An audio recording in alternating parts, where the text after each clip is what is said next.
রহমানিয়া থেকে এনেছিলাম চিকেন হান্ডি দম বিরিয়ানি। এর প্রাইস ছিল 569। এটা আপনারা একটু ট্রাই করে দেখতে পারেন, খুব ভালো কোয়ালিটি অ্যান্ড কোয়ান্টিটি বেস্ট।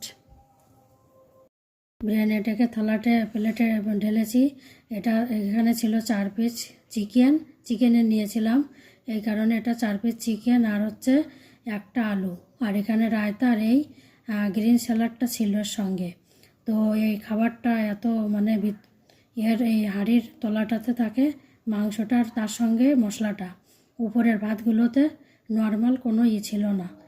আর ওই তলার মশলাটা বের করে এর সঙ্গে মাখিয়ে নিলে পুরো একদম জাস্ট একেবারে এত ভালো। দেখুন এর এই মাংস রানটায় কতটা মাংস, আর এরকম একটু স্যালাড একটুখানি আলু নিয়ে এটাকে নিয়ে খেলে না একদম এত দারুণ স্বাদ।